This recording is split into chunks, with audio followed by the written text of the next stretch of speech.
Assalamualaikum warahmatullahi wabarakatuh. Semoga yang menonton video ini masuk surga. Amin. Coba absen kalian dari mana saja yang menonton video ini. Guys, coba tulis di kolom komentar. Namaku Maya. Selama 7 tahun pernikahan, aku selalu percaya bahwa rumah tangga kami adalah tempat paling aman di dunia. Suamiku, Ardi, adalah pria yang dulu begitu aku banggakan.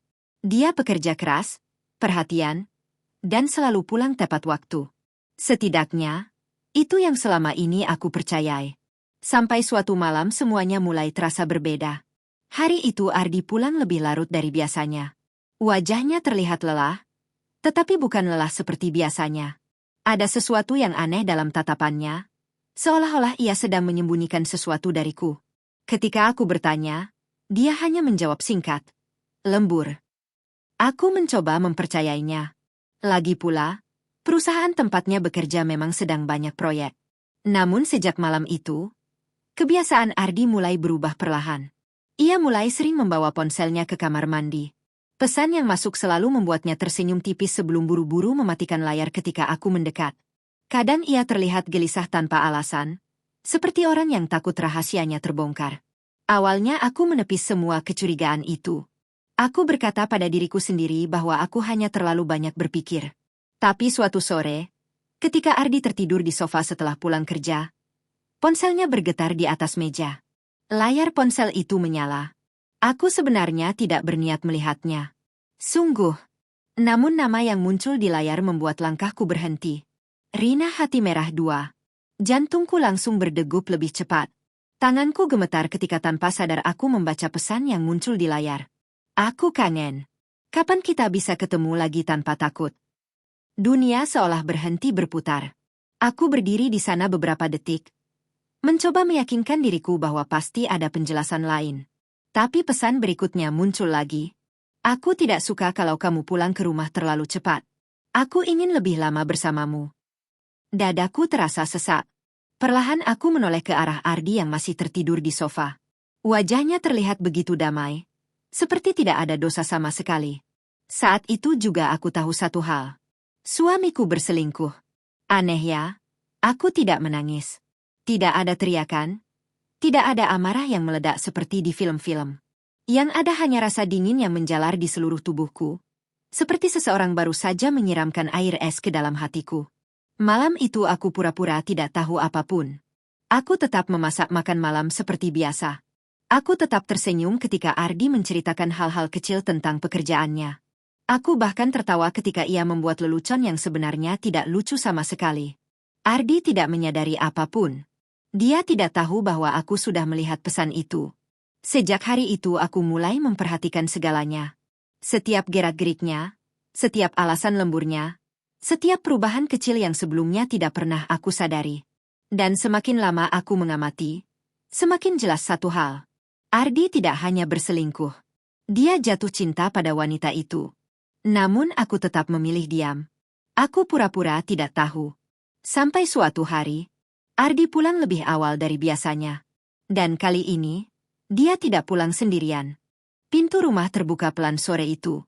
Aku sedang berada di dapur, memotong sayuran untuk makan malam. Jam di dinding menunjukkan pukul 5 lewat sedikit. Biasanya Ardi baru pulang sekitar pukul 7. Langkah kaki terdengar dari ruang tamu. Aku pulang, suara Ardi terdengar. Aku tersenyum tipis, mencoba bersikap biasa seperti hari-hari sebelumnya. Iya, Mas. Namun sebelum aku sempat keluar dari dapur, aku mendengar suara lain. Suara perempuan. Tawa kecil yang terdengar asing di rumahku sendiri. Tanganku langsung berhenti bergerak. Pisau yang kupegang menggantung di udara. Jantungku berdetak keras. Seolah tubuhku sudah tahu sesuatu yang buruk sedang terjadi. Aku perlahan melangkah menuju ruang tamu. Dan di sanalah aku melihatnya. Seorang perempuan berdiri di dekat Ardi. Usianya mungkin sekitar 25 tahun. Rambutnya panjang bergelombang, kulitnya cerah, dan ia mengenakan dress sederhana berwarna krem. Wajahnya cantik dengan senyum yang terlihat percaya diri. Ardi menoleh ke arahku. Mei, katanya santai. Seolah tidak ada yang aneh dengan situasi ini. Kenalin, ini Rina. Nama itu terasa seperti palu yang menghantam dadaku. Rina. Nama yang selama ini hanya kulihat di layar ponsel suamiku. Untuk sesaat dunia terasa sunyi. Aku hanya berdiri memandang mereka berdua. Otakku berusaha memahami kenyataan yang sedang terjadi. Dia benar-benar membawanya ke rumah ini. Ke rumah kami. Rina tersenyum ramah padaku. Seolah kami baru saja bertemu di acara biasa. Halo, Mbak Maya. Aku sering dengar cerita tentang Mbak dari Mas Ardi. Aku tidak tahu cerita apa yang Ardi katakan tentangku. Tapi melihat senyumnya membuat perutku terasa mual. Aku menatap Ardi. Ada apa ini? Ardi terlihat sedikit canggung. Tapi ia mencoba tetap tenang. Rina lagi ada urusan di kota ini beberapa hari. Dia tidak punya tempat tinggal sementara. Jadi, aku pikir tidak masalah kalau dia tinggal di sini dulu. Kata-katanya terdengar begitu ringan. Seolah rumah ini bukan rumahku juga. Seolah pernikahan kami tidak berarti apa-apa. Aku menatap wajahnya lama, mencoba mencari tanda bahwa semua ini hanya lelucon buruk. Tapi yang kulihat hanya ketenangan yang membuat hatiku semakin dingin. Dia benar-benar serius. Rina menunduk sedikit, berpura-pura sopan. Maaf ya, Mbak.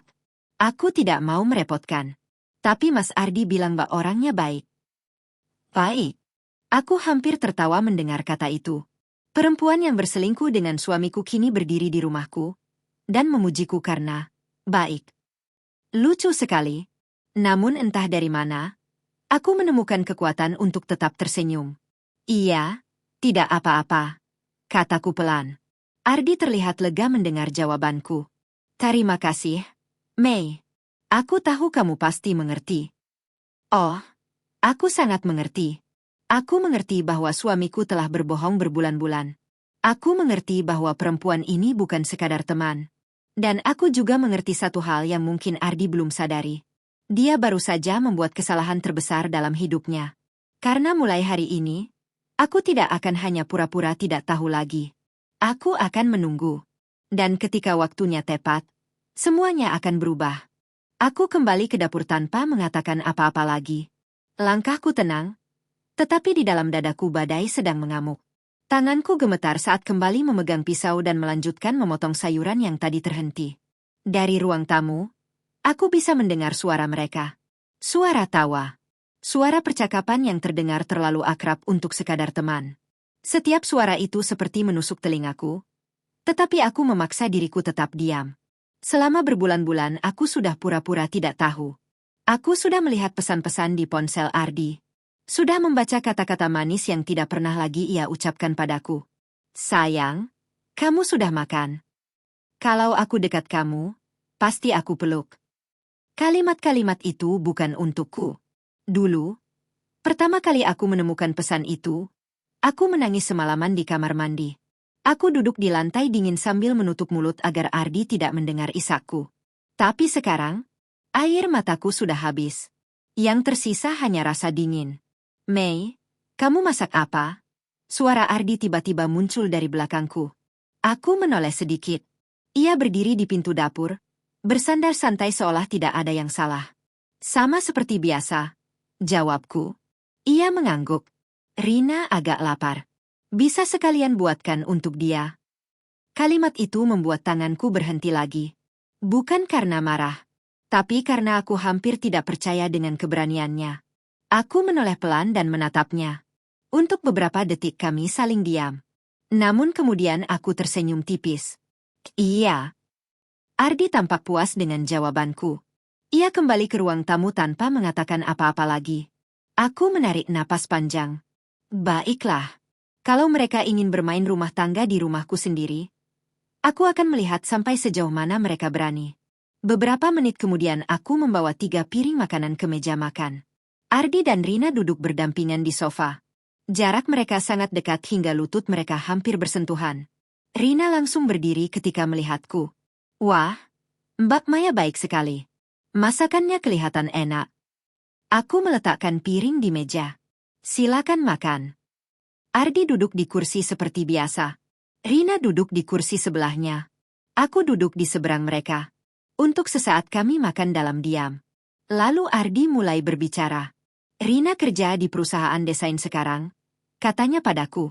Dia baru pindah proyek ke kota ini. Rina tersenyum kecil. Mas Ardi banyak membantu aku selama ini. Aku mengangguk pelan. Begitu ya. Mereka terus berbicara. Tentang pekerjaan. Tentang proyek. Tentang kenangan-kenangan yang jelas tidak melibatkanku. Dan aku hanya duduk di sana, mendengarkan, mengamati, menghafal setiap gerakan mereka. Cara Ardi menatap Rina. Cara Rina tertawa sambil menyentuh lengan Ardi. Semua itu mereka lakukan di depan istrinya sendiri. Tapi mereka tidak tahu satu hal. Semakin lama aku melihat, semakin jelas rencana yang mulai terbentuk di kepalaku. Aku tidak akan berteriak. Aku tidak akan menangis di depan mereka.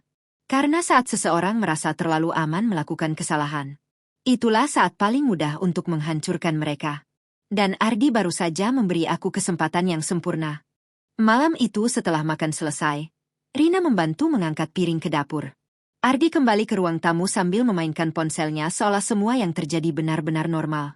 Aku berdiri di depan wastafel, menyalakan air, lalu mulai mencuci piring. Rina berdiri di sampingku, sedikit canggung. Maaf ya, Mbak, aku jadi merepotkan, katanya dengan suara lembut. Aku tidak langsung menjawab. Air mengalir mengenai piring di tanganku, menciptakan suara kecil yang mengisi keheningan. Tidak apa-apa, kataku akhirnya. Ia tersenyum kecil, lalu mulai mengelap piring yang sudah kucuci. Beberapa detik kami bekerja dalam diam. Lalu ia berkata lagi, Mas Ardi sering cerita tentang Mbak. Tanganku berhenti sejenak. Cerita apa? Rina terlihat ragu sesaat. Katanya Mbak orangnya sabar dan kuat. Aku menoleh padanya. Untuk pertama kalinya aku benar-benar menatap wajah wanita yang selama ini hanya kulihat lewat foto dan pesan singkat di ponsel suamiku. Ia lebih muda dariku. Kulitnya cerah, wajahnya halus, matanya besar dengan riasan tipis yang membuatnya terlihat polos. Kalau seseorang tidak tahu ceritanya, mungkin mereka akan mengira dia gadis baik-baik. Dia juga bilang, Mbak sering sibuk sendiri. Lanjut Rina pelan. Aku tersenyum tipis. Tentu saja. Rumah tidak akan berjalan sendiri. Rina tidak menjawab lagi. Ia hanya mengangguk kecil sambil terus mengelap piring. Beberapa menit kemudian semua selesai. Aku mematikan keran dan mengeringkan tanganku. Saat kami keluar dari dapur, Ardi masih duduk di sofa. Namun sekarang suasananya sedikit berbeda. Televisi menyala, tetapi tidak ada yang benar-benar menontonnya. Aku harus pulang, kata Rina akhirnya sambil berdiri. Ardi langsung ikut berdiri. Aku antar. Aku hanya berdiri di dekat meja makan, memperhatikan mereka. Rina mengambil tasnya. Sebelum keluar, ia menoleh padaku. Terima kasih makanannya, Mbak Maya. Aku mengangguk kecil. Hati-hati di jalan. Ardi mengambil kunci mobil di meja, lalu berjalan ke pintu. Namun sebelum keluar, ia sempat menoleh ke arahku. Jangan tunggu aku. Mungkin agak lama. Kalimat itu terasa seperti sesuatu yang biasa ia katakan pada teman, bukan pada istrinya. Aku hanya tersenyum kecil. Iya. Pintu tertutup. Rumah kembali sunyi. Beberapa detik aku hanya berdiri di sana. Lalu perlahan aku berjalan menuju ruang tamu dan duduk di sofa yang tadi mereka tempati. Masih ada aroma parfum Rina di udara. Aku menyandarkan tubuhku ke sofa dan menatap langit-langit. Dulu, rumah ini penuh tawa. Dulu, Ardi selalu pulang lebih cepat hanya untuk makan malam bersamaku. Dulu, ia memanggilku, sayang, bahkan untuk hal-hal kecil. Sekarang semuanya terasa seperti kehidupan orang lain. Aku mengambil ponselku dari meja. Layarnya menyala. Beberapa menit aku hanya menatap satu nama di daftar kontak. Nama yang selama ini tidak pernah kugunakan. Tapi malam ini, semuanya berubah. Jari-jariku akhirnya bergerak. Aku menekan nama itu dan mulai mengetik pesan. Sepertinya aku butuh bantuanmu sekarang. Pesan terkirim. Beberapa detik kemudian ponselku bergetar. Balasan datang sangat cepat. Akhirnya kamu siap juga. Aku menarik napas panjang. Permainan ini baru saja dimulai. Dan kali ini, aku tidak akan menjadi korban lagi. Ponsel itu masih berada di tanganku ketika balasan kedua masuk. Apa dia sudah membawa wanita itu ke rumahmu? Aku menatap layar beberapa detik sebelum menjawab. Sudah. Malam ini. Titik 3 kecil muncul di layar, tanda bahwa orang di seberang sedang mengetik. Jantungku berdetak lebih cepat, tetapi wajahku tetap tenang. Rumah masih sunyi. Hanya suara jam dinding yang berdetak perlahan di ruang tamu. Balasan akhirnya muncul. Kalau begitu kita tidak punya banyak waktu. Aku menelan napas. Tunggu instruksiku besok. Jangan lakukan apapun dulu. Aku menatap pesan itu lama. Selama berbulan-bulan aku berpura-pura tidak tahu. Berpura-pura menjadi istri yang naif, yang terlalu sibuk dengan rumah dan tidak peka terhadap perubahan suaminya. Padahal sebenarnya, aku melihat semuanya. Perubahan cara Ardi pulang lebih malam. Cara dia selalu membawa ponselnya ke kamar mandi. Cara dia tersenyum sendiri saat membaca pesan. Dan suatu malam, ketika dia tertidur di sofa, ponselnya bergetar. Nama itu muncul di layar. Rina. Sejak malam itu, aku mulai mencari tahu. Pelan-pelan. Tanpa membuat suara. Dan orang yang sekarang membalas pesanku adalah satu-satunya orang yang tahu semuanya. Ponselku kembali bergetar. Dia tidak curiga, kan? Aku langsung mengetik. Tidak. Balasan datang lagi. Bagus. Terus seperti itu. Semakin dia merasa aman, semakin mudah nanti. Aku meletakkan ponsel di meja dan menyandarkan kepalaku ke sofa. Di luar, suara mobil terdengar memasuki halaman. Ardi sudah kembali. Aku berdiri sebelum dia masuk, lalu berjalan ke dapur mengambil segelas air seolah-olah baru saja selesai melakukan sesuatu. Pintu depan terbuka. Ardi masuk sambil melepas jaketnya. Masih bangun? Tanyanya ketika melihatku. Aku mengangguk sambil meminum air. Belum ngantuk. Ia berjalan ke arahku, lalu membuka kulkas tanpa berkata apa-apa. Beberapa detik kemudian ia berkata, Rina tadi bilang dia senang bisa kenal kamu. Aku hampir tertawa. Namun yang keluar hanya senyum kecil. Dia kelihatan baik. Ardi menutup kulkas lalu menatapku sebentar, seolah mencoba membaca sesuatu di wajahku. Makasih ya, sudah tidak membuat suasana jadi aneh. Kalimat itu terdengar seperti ucapan lega. Seperti seseorang yang baru saja melewati ujian tanpa ketahuan menyontek. Aku menatapnya dengan tenang. Kenapa harus aneh? Ardi mengangkat bahu. Ya, kamu tahu sendiri. Aku menaruh gelas di meja. Tamu ya tamu. Ia mengangguk pelan, terlihat puas dengan jawaban itu. Lalu ia berjalan ke kamar tanpa berkata apa-apa lagi. Beberapa detik setelah pintu kamar tertutup, aku mengambil ponselku kembali. Aku membuka chat tadi, lalu mengetik satu pesan lagi. Dia benar-benar tidak curiga. Balasan datang hampir langsung. Bagus. Beberapa detik kemudian pesan lain muncul. Kalau begitu, besok kita mulai langkah pertama. Aku menatap layar ponsel dengan mata yang perlahan berubah dingin. Selama ini Ardi mengira aku diam karena lemah. Dia salah. Aku diam karena sedang menunggu waktu yang tepat. Dan waktu itu, akhirnya datang juga. Pagi itu rumah terasa sangat sunyi. Ardi sudah berangkat kerja lebih awal seperti biasanya. Suara mesin mobilnya yang menjauh masih teringat jelas di kepalaku. Aku berdiri di balik tirai ruang tamu, memastikan mobil itu benar-benar keluar dari gerbang sebelum kembali duduk di sofa. Ponsel di tanganku terasa lebih berat dari biasanya. Aku membuka percakapan semalam. Belum ada pesan baru. Aku menatap layar beberapa saat, lalu akhirnya mengetik lebih dulu. Dia sudah pergi. Beberapa menit berlalu sebelum balasan masuk. Tunggu 10 menit. Lalu buka email yang aku kirim. Jantungku berdegup lebih cepat. 10 menit terasa lama sekali ketika kita tahu sesuatu besar sedang menunggu di depan. Aku berjalan ke dapur, membuat kopi, lalu kembali ke ruang tamu. Jam dinding berdetak keras seolah ikut menghitung waktu. Ketika 10 menit akhirnya lewat, notifikasi email muncul. Pengirimnya adalah orang yang sama. Aku menarik napas pelan sebelum membukanya. Di dalam email itu hanya ada satu kalimat dan satu lampiran. Ini langkah pertama. Tanganku sedikit gemetar ketika membuka lampiran tersebut. Puluhan foto langsung memenuhi layar. Foto Ardi. Foto Rina. Foto mereka berdua.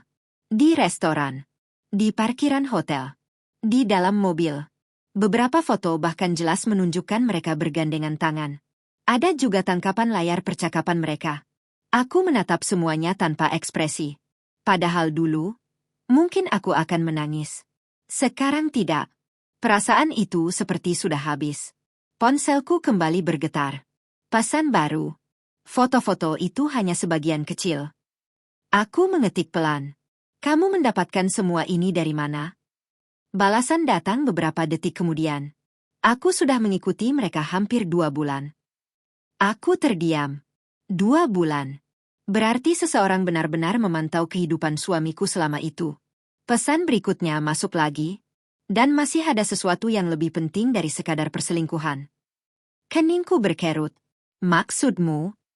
Beberapa detik terasa menegangkan sebelum balasan muncul. Ardi bukan cuma selingkuh. Tapi dia juga berbohong tentang uang. Aku langsung duduk lebih tegak. Uang apa? Balasan berikutnya datang perlahan. Uang yang seharusnya menjadi milikmu juga. Jantungku berdetak lebih keras sekarang.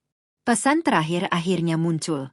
Dia menggunakan uang perusahaan dan sebagian tabungan keluarga untuk wanita itu. Aku menatap layar dengan mata membeku. Semua potongan kejadian di kepalaku tiba-tiba seperti menyatu. Beberapa bulan terakhir Ardi sering berkata kondisi keuangan sedang sulit. Dia bilang harus memindahkan beberapa tabungan. Dia bilang investasi sedang turun. Dan aku mempercayainya. Ponselku kembali bergetar. Sekarang kamu mengerti kenapa kita harus berhati-hati. Aku mengetik perlahan. Apa langkah pertama? Beberapa detik kemudian balasan masuk. Jangan ubah apapun di rumah. Jangan konfrontasi dia.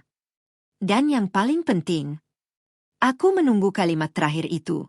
Lalu pesan berikutnya muncul. Mulai hari ini, kumpulkan semua dokumen keuangan yang kamu punya. Aku menatap layar lama sekali. Permainan ini ternyata jauh lebih besar dari yang kupikirkan. Ini bukan hanya tentang seorang suami yang berselingkuh.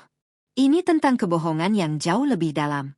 Dan jika semua ini benar, maka Ardi bukan hanya mengkhianati pernikahan kami. Dia juga sedang menghancurkan hidupnya sendiri tanpa menyadarinya. Aku duduk lama di ruang tamu setelah membaca pesan itu. Rumah terasa berbeda sekarang. Dinding yang sama, perabot yang sama.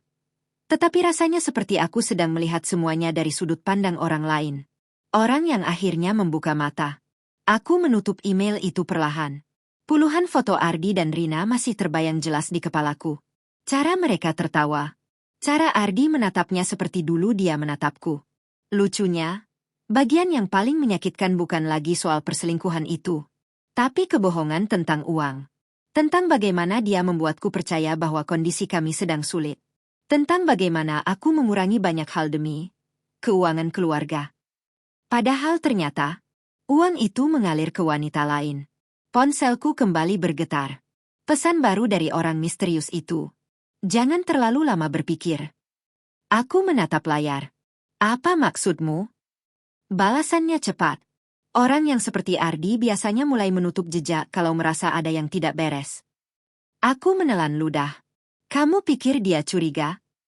Terlalu cepat untuk tahu. Tapi kita tidak boleh mengambil risiko.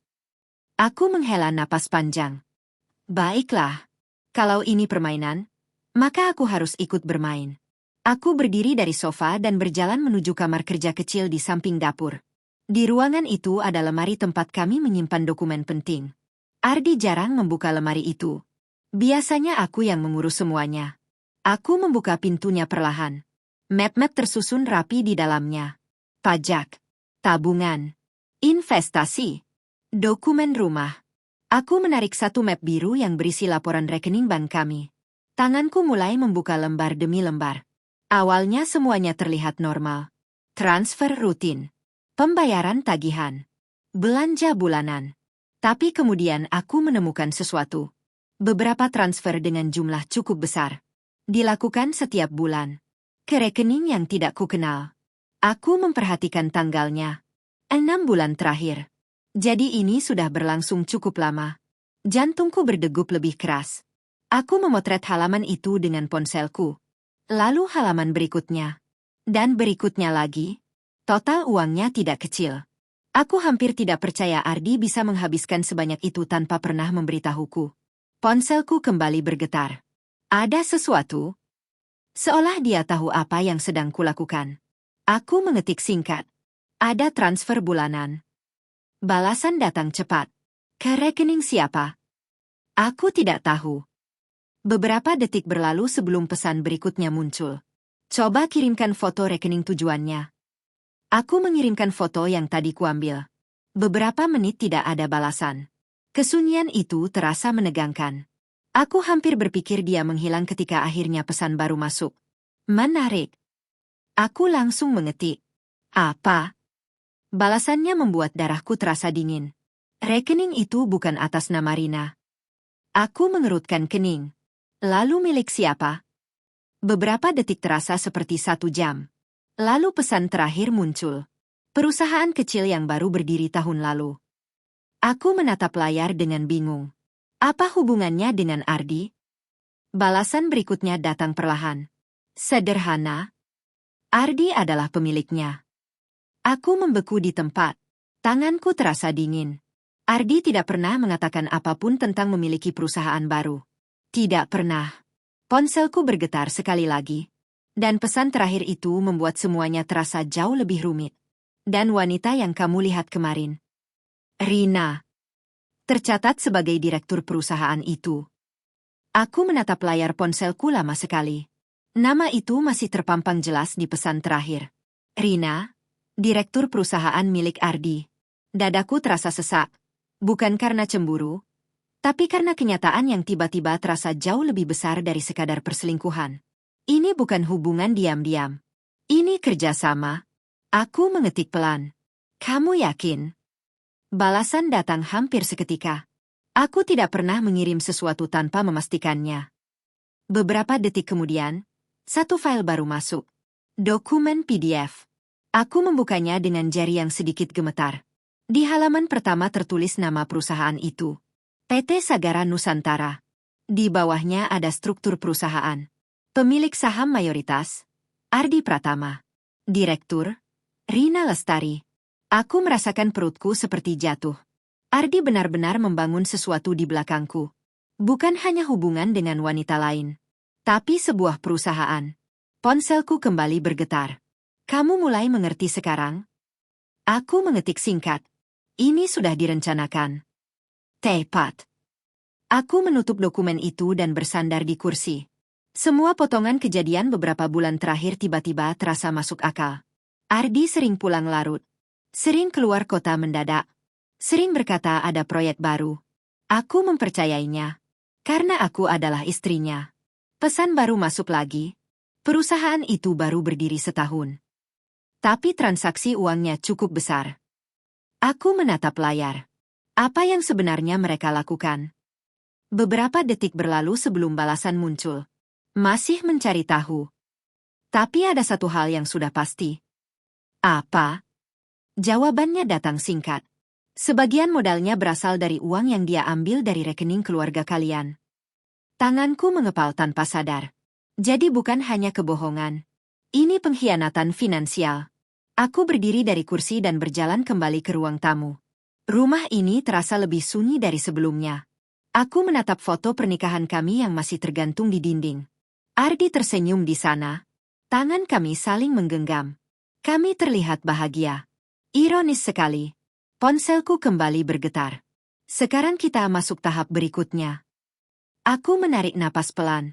Apa yang harus aku lakukan? Balasan datang perlahan. Cari dokumen properti. Aku mengerutkan kening. Kenapa? Beberapa detik kemudian pesan berikutnya muncul.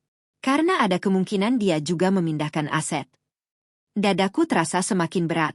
Rumah ini? Bisa saja. Aku langsung berjalan kembali ke kamar kerja kecil itu. Map dokumen rumah masih ada di lemari. Aku mengambilnya dan membuka lembar pertama. Sertifikat rumah.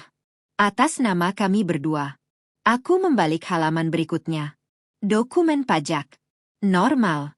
Tapi ketika aku sampai di halaman terakhir, aku berhenti bernapas sejenak. Ada dokumen tambahan. Tanggalnya 3 bulan lalu. Perjanjian pinjaman bank. Jumlahnya sangat besar. Mataku membaca nama penjamin. Ardi Pratama. Dan jaminannya, rumah ini. Jadi Ardi bahkan sudah menjaminkan rumah kami tanpa pernah memberitahuku. Tanganku gemetar ketika memotret dokumen itu. Aku langsung mengirimkannya. Beberapa detik kemudian ponselku bergetar.